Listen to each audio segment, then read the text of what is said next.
We are just a couple of days out of the release of Star Trek Section 31, the TV movie nobody wanted, the TV movie nobody asked for.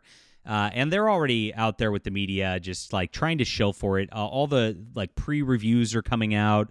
It's very weird. They're saying it's too optimistic. I'm like, what?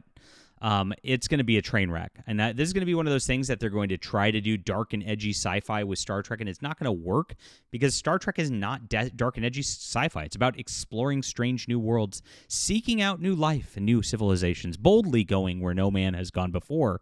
And recent iterations are really just about exploring strange new genders and complaining about identity politics, which this looks like it's more of the same with just bizarre casting, bizarre looks to it that just don't feel like Star Trek whatsoever. And it really, like, even the look and everything goes against canon, and it's nonsensical. You've got this like Section 31 organization that is so, underground according to Deep Space Nine. Nobody knows if it really exists. It might be just something Luther Sloan made up in his head because we don't even know if it actually exists.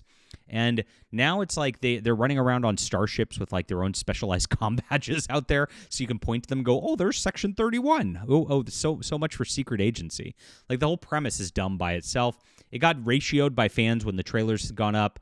They know it's something that Trek fans don't want. An actor actually came out like trying to defend it, knowing it was something that it was Star Trek fans didn't want, and now it's getting even worse. Now they're saying it may flop. Oh, no way. I'm shocked, my friends. We'll get into the news in just a moment. Please hit the like and subscribe button. Join us here as we talk about all things Star Trek and science fiction, my friends. I'm actually writing a trilogy right now. I'm actually a big Star Trek Novelverse fan, for those that don't know, and I miss it. They actually ended the Novelverse a few years back so they could just like make Picard and Strange New Worlds books and things like that.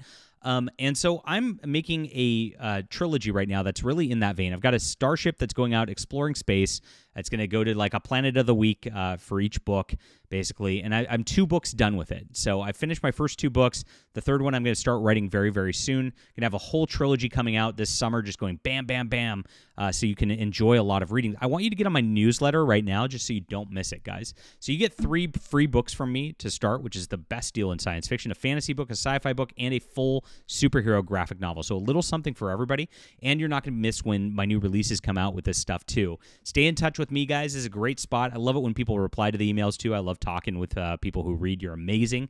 Thank you so much for being here. This is in the description below. Get on here, get the best deal in science fiction today, and don't miss this epic trilogy I'm coming out with. It's going to be amazing. You're going to love it. All right. So, yes, they said early on that it was not the Trek that fans wanted. This is something absolutely crazy. Why do filmmakers keep trying to subvert expectations by giving fans of established franchises different things than they want? It's really insane because Star Trek's been trying this for a decade plus, actually more. I'm going to go back to J.J. Abrams, where they tried to turn Star Trek into this like joke of like a Star Wars light, just like a weird parody of itself. It's painful too. But now, since Discovery, it's been absolutely crazy on this level that they've been trying to just not make Star Trek Star Trek. I could easily make a good Star Trek show. I'll tell you a couple premises right now. One, you could go to that lost era where everybody was in the red uniforms from the movies, do something from that level, maybe even do a Rachel Garrett show on the Enterprise C. That'd be fun if you want to do like a kind of like half prequel sort of thing that ties a lot of things, add a lot of lore into it. It'd be like that really ties together the original series and Next Generation. That would be a winner right there. But no, Rachel Garrett is just a Section 31 agent with blue hair now. It doesn't make any sense. Number 2, you could just do a Star Trek Enterprise F series. They actually set it up in Picard if you even want to use Picard as continuity. Season 3 was watchable. I wouldn't say it's the best, but you could start from there and start the next generation. It'd be really, really great. That way you have a nice open space in front of you. You don't have to worry too much about like stepping on prior continuity, like Discovery screwed up their whole canon by and that's why they moved them into the future so they would not have to deal with it. It'd be pretty great. Ignore Discovery, of course, and that's how you'd win. There's my ideas. Call me, Paramount. I'm open. All right. And that's why I'm writing my own. So they went crazy. And so this is what the guy said. This is Kaczynski, one of the actors. I'm terrified on how it's going to be received because it's not the Trek people want. Well, why are you making it? If you know darn well it's not the Trek people want, why are you going forward with this? It makes 0 sense to do so. This is something that is very clearly an Alex Kurtzman project that they're just trying to push. They're trying to get it going. Nothing they're doing is the Trek that people want. Even the forthcoming Star Starfleet Academy is not the Trek people want. They're trying to bring back Robert Picardo because everybody loves the Doctor from Voyager, but they're just doing a Discovery continuation. It's a really painful thing. Everything they've been doing, it just has not been Star Trek over the last 20 years. It's just been some random science fiction show that slapped a Star Trek label on it, and this is more of a continuation of that. And the fact that they know it, the fact that they know that fans don't want this, the fact that that immediately is going to make it fail because there's no modern audience that's just going to come check out a random Star Trek thing that doesn't feel like Star Trek just because Star Trek fans don't want it. It's like, it's a really insane thing. Who greenlights this stuff if they know this? The Trek that people want, the Trek we all want, is 1,000 more episodes of Next Generation. Oh, everyone's always furious that they're not getting more TNG. At the same time, when TNG came out, everybody hated it. Well, the first couple seasons weren't great, but honestly, people didn't hate TNG back in the day either. It was a cash cow for them. TNG did so well for everything that they really thought that Star Trek was going to be able to continue on forever because it was such a big popular hit. That's the thing right there. That's what they're missing. And so, yes, that's the formula. Do an Enterprise F that's a TNG sort of spin-off sort of thing in the future and do 1,000 episodes of it because people would love it. Strange New Worlds almost got it right, guys. I mean, they're very, very close to just doing that sort of Star Trek adventure-y thing. Got a few things wrong with it, but it's at least watchable because it feels like Star Trek, and that's exactly the deal. And that's why Strange New Worlds ratings are better than Discovery. It makes a lot of sense on that level. Very simple stuff. But the media right now, they're going out there, and the Section 31 director now is addressing concerns about the new movie and its divisive organization, according to Screen Rant. This is coming out just a couple of days before this is all happening right here. As you can see, this is what we got, and this is what they're saying about it, upholding the values of Star Trek. What we can say is we worked really hard to make sure we kept the ideals of optimism and what do we want to do for our society in the future. In the end, Section 31 is good. It's fun, and it's a joy. Hopefully, they're pleasantly surprised. I'm not going to hold my breath on this, just the way the media is already talking about this.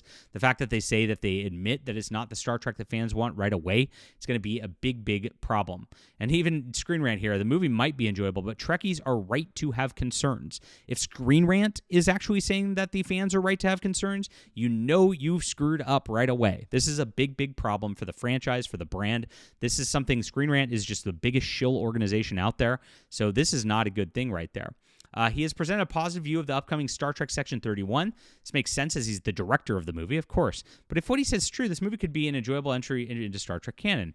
However, the legacy fans are right to share concerns about how the film will fit into the franchise. The movie's focus on shadowy, clandestine organization largely consisting of morally ambiguous characters engaged in morally gray action feels in direct contrast to the core ideals of peace and diplomacy that are a key pillar of the franchise.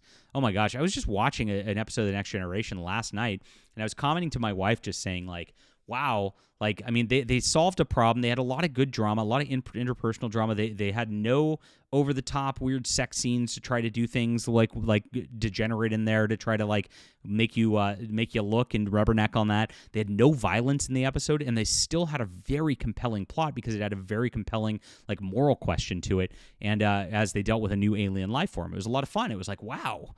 They can't do this on TV anymore. Everything has to be like this dark action adventure that, like, again, it's just like a ripoff of Star Wars because these people don't understand the Star Trek sort of mantra. But if you look up Section 31, they are definitely going out there with the mainstream media 2 days in advance, shilling for things. What to watch? Michelle Yeoh returns. What's on TV this week? Prime Target in Section 31. 5 things you need to know about Michelle Yeoh's Discovery spinoff. Oh, yes. What time does it release? Highlights in a lot of streaming. What you're noticing, though, through all of this, about the most dangerous idea in Star Trek canon. None of them are actually saying anything positive in advanced reviews or anything about this movie. They know that it's a train wreck. They know it's going to be an absolute failure. They know it's not Star Trek. It's a bastardization of it. No matter what the director says about them trying to uphold ideas, I mean, they went mask off already, saying that it's not the Star Trek people want and that this is just another Kurtzman disaster in the making. Leave a comment down below with what you think about this. I ranted a little bit, guys. I'm sorry. I'm passionate about Star Trek. Hit the like and subscribe button. Join us here, guys. And please sign up for my newsletter. It's in the description, and I'm going to be writing a beautiful space exploration trilogy. I want you to read this more than anything else. I'm so excited to bring this to you this summer. Grab some free books from me in the meantime, and connect with me, my friends. Really appreciate you for being here.